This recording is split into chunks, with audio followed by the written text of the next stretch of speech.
Hello there YouTube, it's your Webby3, back with another kicking, you guessed it friends, action figure review. Today we are looking at the McFarlane Toys Spawn Overtkill Megafig. I got this guy for like 11 bucks on one of those Amazon like lightning sales, one of those flash sales or whatever, where something's like really cheap for just a really tiny amount of time. I got this, I got the Batman of Earth -22 infected Dark Knight's Metal Batman Who Laughs figure. And then one other figure I haven't revealed yet. You're going to have to watch the next action figure haul for that one, baby. But this guy was in the last haul, and I want to go ahead and review him because I'm pretty fond of him, actually. I really am. I've read a lot of him in Spawn comics. I've read about 50 issues of Spawn. I'm still trying to catch up. It's creeping up on like 350 issues or something at the time I'm recording this. It's an insane run, and good for them, honestly. Good for them. But I got this guy dirt cheap, and he's really big, and a character I'm familiar with. I was very happy with it. And he's also a good figure. McFarlane's Spawn figures are better than their DC figures. They release less of them, so the budget for each one is probably a little bigger. But also, Spawn is like McFarlane's baby. That's like his character that he, created and has owned himself and hasn't been stolen. Not that he hasn't tried to steal characters himself. Look that up. Ask Neil Gaiman. But anyway, yeah, the Overtkill minifig. I think they've settled on OVERTKILL, one word, no hyphen. I'm pretty sure I've read it as Overkill in some of the old comics too, but whatever. I actually think he's pretty cool. You can see these like turbine things on his chest were actually inserted into it. They're not sculpted on it, and I think that's so the paint will be clean, really, really clean on them, which I think is a good call. And you've got like lots of good silver here, like on the flesh. He's such a 90s edge boy. He really is. Just this horrible, gruesome face with the horrific teeth, and the eye here is a little basic, but there's so much else going on. Big red eye and lots of good paint and detail there. That's another separate piece. And, he's got this cool spinal implant here. A lot of good detail on the back. Just the thickest bulge. You can tell he's also, like, I think Greg Capullo might have been the first guy to draw him, and you can tell, you really can tell. He does look kind of Capullo-y, especially with Justice Buster Batman's big old face right on his crotch. Look it up. Anyway, he's got like a nice silver wash here on these kind of teal parts, and this beautiful gunmetal. And you can see inside the joints, they made these kind of ratchet joints, which just look like big gears. McFarlane actually does that with a lot of their figures. They'll detail the actual joint itself, which is, to be commended. Even when the figures aren't good, if they have that, it's to be commended. But this figure I do think is pretty good. He's not symmetrical. As you can see, these legs are different. This kind of musculature-esque cable parts are very similar, but not the same. And there's a lot of different cybernetics going on either side of all of these. Very cool. Very cool. So, we're going to take a quick fart break. And then we're going to get back into the video. So, articulation-wise, he's pretty decent. His head goes up, but it could go up more. Down, I guess, is fine. It's just his musculature is so insane that he can hardly move. Which I think was something that happened in a Kim Possible episode, now that I think about it. He's Ron-stoppable.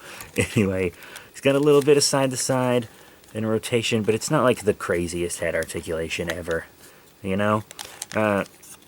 This big shoulder pad is actually done pretty well, so it doesn't really hinder as much, but you do have to pose it around and move it every time you move the arm.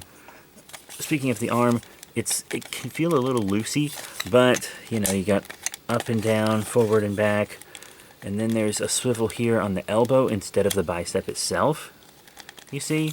You already saw the bend, which isn't terribly much. See?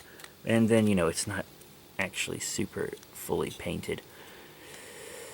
But I mean, it would wear off anyway. But still, it's like, But at least they did paint this. They could have just left it that kind of gray plastic. You know, you got the forward and back on the hand. Rotation kind of above and below that joint there. Still cool, though. My guy's waist is a little loose, but it's a decent waist. There's no torso, but you get the waist. And then this is a rubber covering, so you got good forward and back on this leg, good in and out. You know, there's a bit of a wobble, but there's no actual thigh cut here. You do have a rotation right there on the leg. Still, you can kind of see where the paint lacks on the inside, but once again, it is the inside. How many people are going to have him dynamically pose with his leg like that, huh? Not many. You got a knee bend here. You have up and down on the feet. This one you can kind of see that paint flaw right on the side. So it's like, That one's pretty obvious. Not super great. The foot doesn't really go down far because he has these big cybernetic bits right here on the back. So that's not good either. But it does go up pretty well. He's got a good pivot. He's got peg hole on the bottom of his little footsie. And you know what a lot of McFarlane figures have that he doesn't have is toe articulation. I will show you here on the Two-Face Batman, I figure I've come to adore, toe articulation like that. But the thing about this guy is it would have been so easy because, like, since he's a cyborg with big metal feet, he has, in his design, mechanical toe articulation sculpted on to both feet. You could have just made that actual articulation, but they did not. It was probably a budget thing. He's such a big figure with such a high amount of detail and paint that they were probably like, oh, we got to cut something. Maybe that's what we need to cut. But I feel like if they had to cut a point of articulation, that's probably the best choice out of everything. But oh well. Accessory-wise, he's kind of a brawler, so all he has is the stand. And I appreciate that they put it in. I kind of think that regular stands on adult collectible figures is a good touch that maybe more people should do, as long as it doesn't take away from other accessories. But, as I said, he's a big brawler. He does a lot of smashing. So, at least as far as I've read. So not as much needed accessory-wise. But now let's get into size comparisons. He's not going to fit on screen for this really well. But first, of course, we have to compare him with an Al Simmons Spawn. And the one that I have in my collection is the deluxe Spawn that comes with the throne. I have reviewed him. As you can see, Overtkill towers over him as it should be. This actually looks about right, to be honest. I mean, he really is just a massive dude whose specific cybernetics have changed a lot over time. But yeah, I think he looks really good with Overtkill here. Magnificent, even. Really. But I have reviewed that Spawn. Let's show him with a Spawn figure that I have not reviewed. This is one that I picked up on vacation on clearance for 15 bucks. It is the Redeemer. Yeah, and I think this looks pretty good too. It's hard to pose him here with the wings, but I think they look pretty rad together. So it seems like he scales well with the Spawn line itself. Here he is with another Spawn Megafig, the Violator. Oh. But yeah, you can see Violator really has a head or two over him. Wow. Violator is truly massive. But Overtkill is still really cool.